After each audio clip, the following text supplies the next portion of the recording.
Hello दोस्तों, S lookers academy में आप सबका स्वागत है। आज मैं आप सबके बीच एक नया अध्याय जिसका नाम अति शुद्ध हो स्नेह को मार्ग है पाठ को लेकर के मैं आप सभी के बीच उपस्थित हूँ। यह लेसन तीसरा है। इसके कवि घनानंद जी हैं। तो आज हम सभी लोग इस पाठ का कवि परिचय और इस पाठ का अर्थ हम लोग समझेंगे। तो आप सभी लोग इस वीडियो को आखिरी तक जरूर देखिएगा और वीडियो अच्छा लगे तो अपने दोस्तों में जरूर शेयर कीजिएगा। तो चलिए वीडियो को शुरू करते हैं। सबसे पहले हम लोग ये जानेंगे कि अति शुद्धो स्नेह को मार्ग है का मतलब क्या होता है।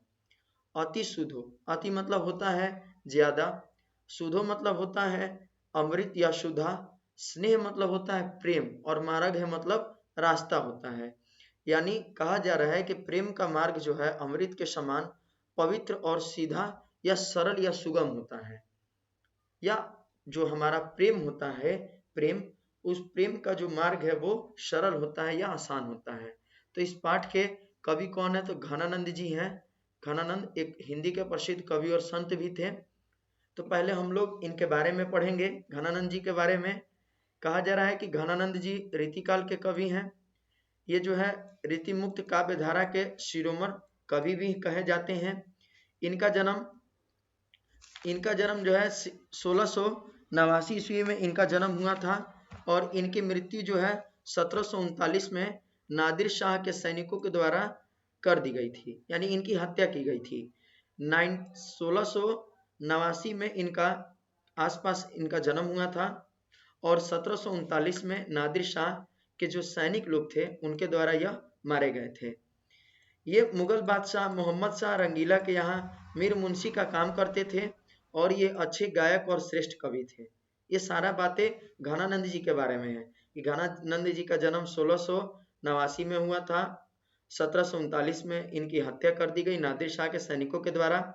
ये मुगल बादशाह मोहम्मद शाह रंगीला के यहाँ मीर मुंशी का काम करते थे और ये अच्छे गायक और श्रेष्ठ कवि माने जाते थे।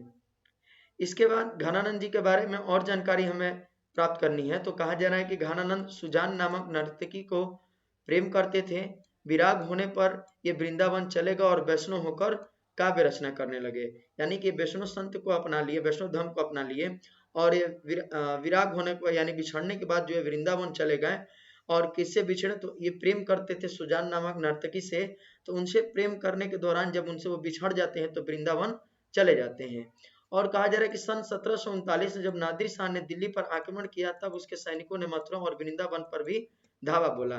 बादशाह का मीर मुंशी जानकर घनानंद को भी उन्होंने पकड़ा और इनसे जर जर जर यानी 3 बार सोना सोना सोना मांगा। घनानंद ने 3 मुट्ठी धूल उन्हें यह कहते हुए दी, रज रज रज, यानी धूल धूल धूल। इस पर क्रुद्ध होकर सिपाहियों ने उनका वध कर दिया। यानी पाठ में कहा बताया गया है कि 1739 में जब ये अपने प्रेमिका से विरक्त हो गए थे, बिछड़ गए थे, तो वृंदावन चले गए थे। तो मथुरा और वृंदावन में जो है जो अंग्रेज अधिकारी लोग थे, सिपाही लोग, या अंग्रेज कह रहे नादिर शाह के जो सिपाही लोग थे, वो क्या किए? आक्रमण किए। ठीक, तो आक्रमण किया तो जो मुगल बादशाह के यहाँ ये मीर मुंशी का काम करते थे, मीर मुंशी का, तो वहां उस समय काम कर रहे थे। तो नादिर शाह के सैनिक देखे कि ये तो बादशाह के यहाँ काम करता है, तो इनको भी पकड़ लिया और पकड़ने के बाद इनसे बोले कि तुम जो है सोना, तुम मतलब इनसे क्या करते हैं कि सोना मांगते हैं, जर जर जर मांगते हैं। तो घनानंद जो मुट्ठी उठाकर मिट्टी उठा करके 3 मुट्ठी और उनको रज रज रज कह करके धूल को दे देते हैं। तो इससे एक सैनिक क्रोधित होकर के इनकी हत्या कर देते हैं। तब इसके बाद कहा जा रहा है कि घनानंद प्रेम के पीर के कवि हैं। ये बात भी याद रखिएगा आप लोग, इंपॉर्टेंट लाइन है ये कि घनानंद जो है प्रेम के पीर के कवि हैं और उनकी कविताओं में प्रेम की पीड़ा, मस्ती और वियोग सब कुछ है। कहा जा रहा है आगे कि घनानंद की भाषा परिष्कृत और शुद्ध ब्रज भाषा है। इनके सवैया और घनाक्षरी अत्यंत प्रसिद्ध है। घनानंद के अगर प्रमुख ग्रंथ की बात करेंगे तो सुजान सागर, विरह लीला, रसकेली वल्ली, ये इनकी क्या थी? प्रमुख ग्रंथ थे। अब हम लोग आगे ये चीज समझेंगे कि जो घनानंद के द्वारा लिखा गया पाठ है अति शुद्धो स्नेह को मार्ग है और 100 मोह असुआ निहि ले बरसो, ये जो दोनों छंद दिया गया है इसमें क्या बताया गया है? तो हमारे जो घनानंद कवि हैं वो रीतिकालीन कवि थे और शास्त्रीय युग में उन्मुख प्रेम के स्वच्छंद पथ पर चलने वाले ये महान प्रेमी कवि घनानंद थे। इन्होंने क्या किया कि यहाँ जो दो यहाँ सवैया प्रस्तुत किया गया है, सवैया छंद, जिसमें प्रथम छंद जो है में क्या करते हैं कवि कि अपने प्रेम के सीधे सरल और निश्चल मार्ग की वो प्रस्तावना करते हैं, और द्वितीय छंद में वो क्या करते हैं कि मेघ यानी बादल की अनुक्ति के माध्यम से विरह वेदना से भरे अपने हृदय की पीड़ा को अत्यंत कलात्मक रूप से जो अभिव्यक्त करते हैं। यानी कि जो हमारे रीतिकाल के कवि घनानंद है, यहाँ इन्होंने क्या किया कि सवैया छंद से जो यहाँ पे दो छंद प्रस्तुत किए हैं और उनकी जो रचनावली घनानंद रचनावली से यह संकलित है या लिया गया है, जिसमें प्रथम छंद में कवि ने क्या किया कि प्रेम का सीधे और सरल या निश्चल मार्ग को यहाँ बताया है, और द्वितीय छंद में जो है बादल यानी मेघ के जो अनुक्ति करते हुए जो है अपनी विरह वेदना को जो है या अपने आंसुओं को जो उनकी प्रेमिका थी सुजान, उनके यहाँ पहुंचाने का, अपने कष्ट और दुख पीड़ा को जो उनके यहाँ पहुंचाने के लिए इस दूसरे छंद का उन्होंने प्रयोग किया है, बादल का। तो यही दोनों छंद दिया गया, पहला वाले में अपने प्रेम का वर्णन करते हैं और दूसरे वाले में मेघ और बादल का वर्णन करते हैं। तो यह हमारे घनानंद जी के बारे में था। अब आगे हम लोग पढ़ेंगे तो जो हमारी दोनों छंद दी गई है उनके अर्थ को हम लोग समझेंगे। तो पहला वाला छंद है कि अति सुधो स्नेह को मार्ग है। अति सुधो स्नेह को मार्ग है का मतलब मैं बताया आप सभी को कि जो अत्यधिक प्रेम हो गया, ज्यादा जो प्रेम हो गया वो क्या होगा, ज्यादा प्रेम या स्नेह वो क्या होता है, जो अमृत या सरल मार्ग के समान होगा। तो यहाँ पे कवि कहते हैं कि अति सुधो स्नेह का मार्ग है जहां नेकु सियाना बांक नहीं। मतलब कि कवि जो है अपनी प्रेमिका जो मतलब कि उनकी सुजान से वो प्रेम करते हैं, तो अपने प्रेम का वर्णन करते हुए कह रहे हैं कि प्रेम का जो मार्ग होता है वो सुधा सुधा यानी कि अमृत अमृत के समान पवित्र और सीधा या सरल होता है या सुगम होता है। यहाँ पे बताते हैं हमारे कवि की जो प्रेम है वो प्रेम का जो मार्ग है वो अमृत के समान सरल और सुगम होता है जहां नेकु सियानप बांक नहीं। सियानप सियानप मतलब क्या होता है, चतुराई, और बांक मतलब होता है हमारा टेढ़ापन। बांक मतलब क्या होगा, टेढ़ापन। सियानप मतलब होता है चतुराई होता है। तो यानी कहते हैं कि इनमें जो है जो मतलब कि कभी भी थोड़ा भी टेढ़ापन देखने को नहीं मिलता है, धूर्तता नहीं होती है इनमें। प्रेम को कह रहा है जो प्रेम सीधा सरल होता है सुगम होता है उसमें कभी भी टेढ़ापन देखने को नहीं मिलता है। फिर कहते हैं कि ताहा साचे चले तजी आपन पी झुझुके कपटी जे निशाक नहीं। यानी कहते हैं कि इस रास्ते पर चलने वाले जो सच्चे लोग हैं वो अपने क्या करते हैं, अभिमान को त्याग कर देते हैं, अपने अभिमान को जो है छोड़ देते हैं। ता साचे चले तजी आपनपी, यानी आपनपी मतलब होता है अपमान को, तजी मतलब होता है छोड़ना, चले मतलब चलना, और साचे मतलब जो है सच्चे। यानी इस रास्ते पर, प्रेम के रास्ते पर चलने वाले सच्चे लोग हैं वो क्या करते हैं कि अपने अभिमान को छोड़ देते हैं। फिर कहते हैं कि झुझुके कपटी जे निशाक नहीं, लेकिन जो मतलब कि कपटी लोग हैं, छल कपट करने वाले लोग हैं, इस रास्ते पर चलने पर जो है वो निर्भय से चलने पर वो झुझुकाते हैं, घबराते हैं। कपटी लोग को करे, जो छल कपट करने वाले लोग हो गए, जो केवल प्रेम का मजाक बनाने वाले लोग हो गए, वो लोग जो इस मार्ग पर चलने से घबराते हैं, इस मार्ग पर चलने से वो झिझकते हैं। इसके बाद कवि कहते हैं कि घन आनंद प्यारे सुजान सुनो, यहाँ एक ते दूसरे आंक नहीं, तुम कौन धो पाटी पढ़ो, कहो मन लेहू पे देहू छटाक नहीं। यानी कवि घनानंद अपनी प्रेमिका से कह रहे हैं सुजान से कि हे सुजान, हे प्रेमिका, मेरे दिल पे, मेरे हृदय पर जो है तुम्हारे सिवा और कोई दूसरा नहीं है। मतलब कवि बता रहे हैं घनानंद कि हे सुजान, मेरे हृदय पर जो है तुम्हारे सिवा जो है और किसी का कोई स्थान नहीं, और किसी दूसरे का कोई स्थान नहीं है। तुम कौन धोत पाठी पढ़ो, और तुम कौन सा पाठ पढ़ती हो। अपनी प्रेमिका से कह रहा है कि तुम कौन सा पाठ पढ़ती हो कि मन भर लेते हो किंतु थोड़ा नहीं देते। कहो उसके बाद कहते हैं कि कहो मन लेहू पे देहू छटाक नहीं। यानी कि आप अपने मेरे मन को जो ले रही है, लेकिन आप थोड़े भी जो अपने मन को जो मुझे नहीं दे रही हैं। यानी कवि जो कह रहे हैं कि आप मतलब कि मेरे प्रेम के बदले में मतलब मुझसे भी आप क्या कीजिए, प्रेम कीजिए।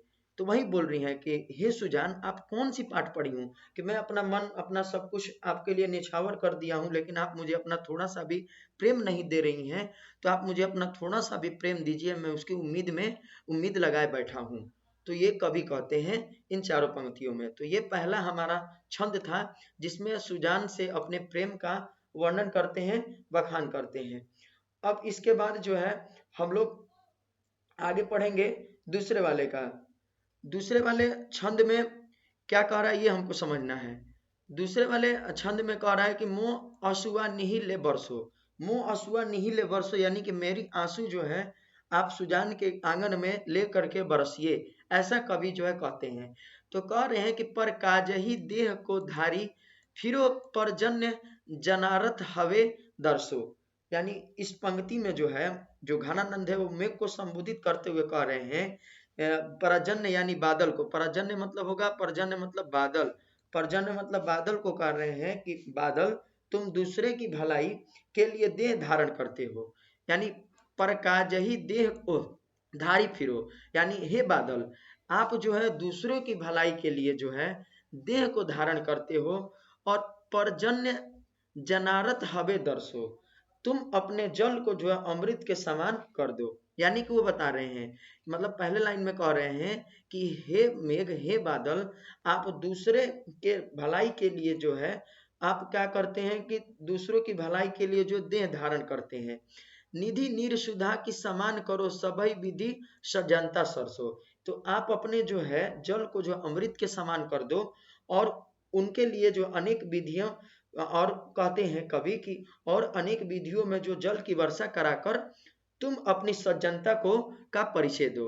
यानी अनेक विधियों में जो है तुम जल की वर्षा कराकर तुम अपनी सज्जनता का परिचय दो। ये कवि बोल रहे हैं उनसे कि पर काजही देह को धारी फिरो, यानी बादल तुम सभी के लिए जो है देह धारण किए हुए हो, पर जन्य जनारत हवे दर्शो। लेकिन कवि कहते हैं कि तुम देह धारण करने के बजाय तुम अपने अमृत समान रूपी जो है मतलब कि वर्षा जल को जो है अनेक विधियों में जो है तुम बरसाओ, जिससे तुम्हारी सजनता का परिचय मिल सके। फिर कहते हैं कि घन आनंद जीवन दायक हो कछु मरियो पीर हिये परसो। घनानंद कहते हैं कि मेघ तुम जीवन दायक हो। घनानंद कहते हैं कि घनानंद जीवन दायक हो। घनानंद मेघ को कहते हैं कि मेघ तुम जीवन दायक हो, और हो कुछ मेरियो पीर हिये परसो। पीर मतलब होगा पीड़ा, हिये मतलब क्या होता है, हृदय होता है, अब मेरियो मतलब मेरी। तो कवि घनानंद कहते हैं मेघ से कि हे मेघ, कभी मेरे हृदय को स्पर्श करके, छू करके, और मेरी उस हृदय की पीड़ा को तो समझो। कवि कह रहे हैं कि घनानंद कहते हैं कि आप क्या है, जीवनदायक है, और मेरे हृदय की जो पीड़ा है, मेरे हृदय की पीड़ा को समझने के लिए आप मेरे हृदय को स्पर्श कर उसकी पीड़ा को समझिए। तब कहते हैं कि कबहु कुबा विशासी सुजान के आंगन में मोह आंसुआ निहिले बरसो। यानी कहते हैं कवि कि कभी आप अच्छा अवसर देख करके, कभी मतलब कि समय देख करके मेरे आंसू को जो है, मेरे आंसू को मेरे जो सुजान के आंगन है, घर का आंगन है, उसमें बरसो, ताकि वो मेरी पीड़ा को समझ सके। यानी कबहु कुबा विशासी मतलब कि कभी भी मेरे सुजान के आंगन में आप मेरी आंसुओं को लेकर के बरसो, अर्थात आप वहां बरसात करो, और ताकि मेरी जो दुख और कष्ट पीड़ा है वो उसको समझ में आ सके। तो ये मतलब दूसरा छंद था जिसमें कवि जो है मेघ के माध्यम से जो है अपनी पीड़ा और कष्ट को जो है सुजान के यहाँ पहुंचाना चाहते हैं, सुजान के तक पहुंचाना चाहते हैं। तो ये याद रखिए कि एक ऑब्जेक्टिव है, ऑब्जेक्टिव भी है कि सुजान के यहाँ जो है मतलब कि आंसू जो है कहाँ पहुंचाना चाहते हैं, तो उसके आंगन में, उसके आंगन में जो है कवि जो सुजान के मतलब अपने आंसू को या अपने कष्ट और दुख को जो सुजान के आंगन में पहुंचाना चाहते हैं। तो ये हमारा दूसरा छंद था, और पहला छंद में उन्होंने अपने प्रेम का वर्णन किया। तो आज हम लोग ने इस पाठ को लाइन बाय लाइन हिंदी अर्थ को समझा। और अगर आप सभी लोग, अगर वीडियो नहीं समझ में आएगा तो आप लोग इस वीडियो को एक दो बार जरूर देखिएगा, आप लोग को समझ में आएगा। और अगर आप सभी लोग में से हमारे चैनल पर कोई नए हैं तो हमारे चैनल को सब्सक्राइब कर लेंगे, बेल आइकन को प्रेस कर देंगे, ताकि हमारी नई नई वीडियो का अपडेट आप सभी लोग तक पहले पहुंच सके। धन्यवाद।